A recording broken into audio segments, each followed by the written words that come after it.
What's up, spooky buttercups? Welcome back to my channel.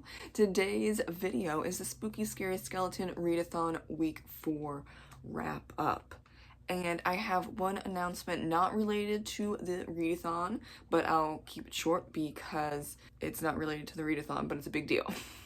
So, I finished the third book in the Midnight Detective Agency series, Midnight Murders. I realized I finished it at 12:22 a.m., so it was obviously fate. I'm not going to hammer it again. I'm just going to mention it here. Everyone that's a writer, it's a big deal when you finish a book. Don't let the internet tell you otherwise. It's always a big deal. So, I am going to have a special dinner tonight in celebration, even though I finished it 2 nights ago. But my husband wanted Indian food, and I said I was going to get butter chicken and cheese naan, even though it's going to hurt my stomach.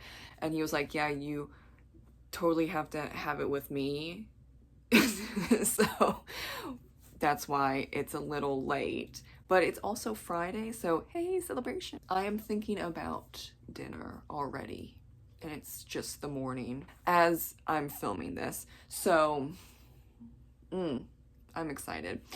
And I'm going to take the rest of October off from writing so I can kind of lessen the burnout. I still have line edits to go, but I'm more of an editor versus drafter. Don't ask me why, I don't know.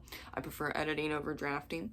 And then it goes to my proofreader, and then like we're good to go for January 3rd. I'm so excited. And if you're interested in urban fantasy mysteries, then that book series is under Nicole Brona, and that information is down below. You do have to read the first 2 books. Sorry, not sorry. Or else it's not gonna completely make sense. So you do have to read my urban fantasy mystery series in order.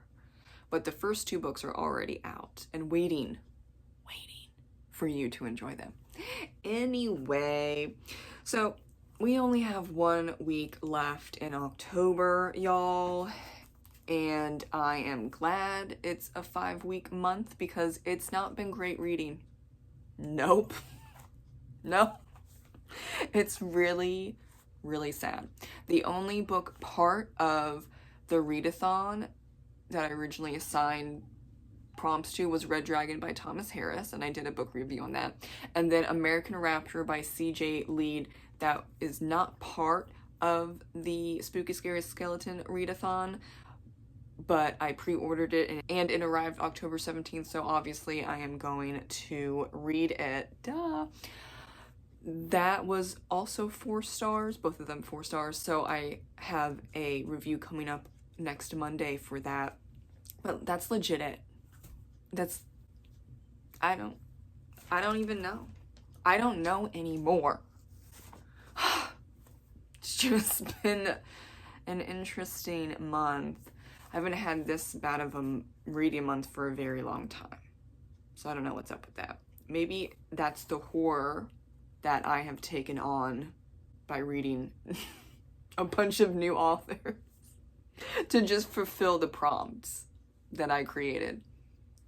It's fine. We're totally fine. Okay, moving on. I have read all of my assigned books, all 8 of them. Well, I skimmed Cujo, for sure. I skimmed Cujo. So some people might say that that's not reading, but like I said last week, you could have taken out 100 pages in Cujo and nothing would be lost. So of course I'm going to. Okay. My books are all downstairs, but I'm not going downstairs, so you'll see a photograph of the book cover up yonder there because my husband is still sleeping from overtime, so I'm not gonna bother him just to get 3 books. No offense, but I'm not. I'm probably thinking that people don't mind, but just in case, you all are important, but he's more important because he's working the overtime. Let's jump into the first book I have to talk about, Your Blood, My Bones by Kelly Andrew. It's kinda about ghosts. Like, it's not the main thing, right? But there's kind of sort of ghosts in their own way. And so therefore it does count for the prompt. Read a book about ghosts or ghouls. So yes, it just got like 125 pages in or something like that to get to the ghosts-ish. It's fine. It's okay. I still count it and I win. So I've read all 8 books, like I said. This one was hard to rate, therefore I just marked it as read.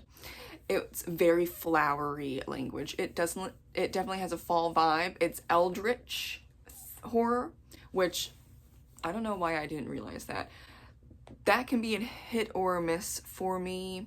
I think more so the flowery language and the repetitiveness of the flowery language was making me like, I don't know what to rate it. But the story is very interesting. I know there's a lot of people that really enjoyed the story and the flowery language, and that's why it was a big hit for them.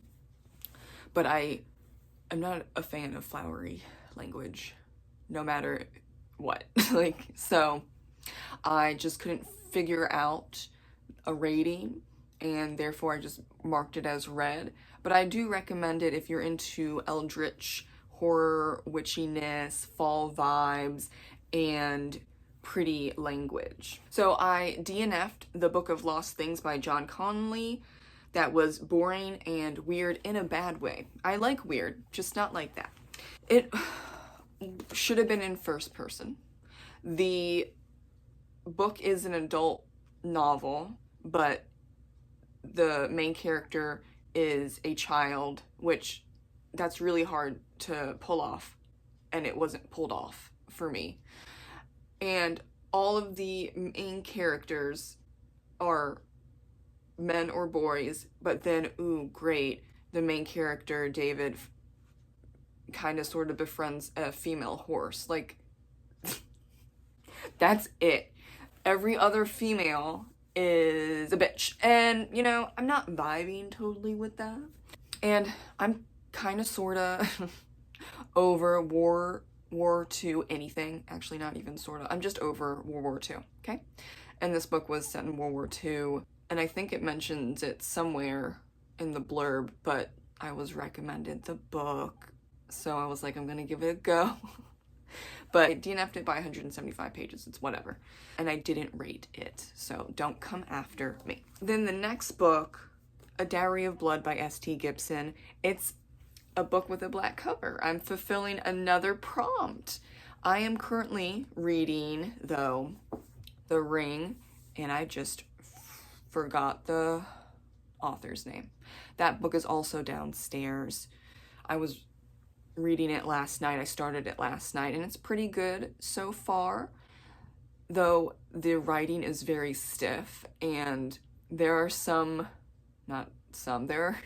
there's at least like a couple lines each page where I'm like, I can kind of tell that this is a translated book, because did you need to choose that really awkward structure of sentences? Or like, it's kind of stiff, like I said. So I'm just keeping that in mind. It's originally in Japanese. The translator did their best. So it's fine. We're fine. Okay, so far so good. I didn't realize that it was a book for a long time. I watched the movie a few years ago, and then I was like, oh my god, it's a book. And so The Ring is actually part of the Messed Up Book Club with Brian, Sori, Patrick, and I think someone else is joining in. I'm not sure. But that's separate from the readathon that I'm putting on. So at least I have another book that I can enjoy, since I've read all of the other books that I chose. And after I finish The Ring, I'm going to read A Diary of Blood, because yes, we still have a week. We have a week, people. Very exciting. I've been so busy that I haven't even carved my pumpkins. Oopsie. And I've been really busy at work and writing and just like living life. that it feels like I'm losing my voice. Does it sound bad? I don't know. It's like a frog in my throat. I have been talking a lot the past 2 weeks. So I am gonna keep this short. Apologies, but I don't want to lose my voice because then I couldn't do any videos. So thank you so much for watching my weekly wrap up for the Spooky Scary Skeleton Readathon. Go out and be spooky and safe. That's very important. Spooky and safe. I'll see you in the next video. Bye.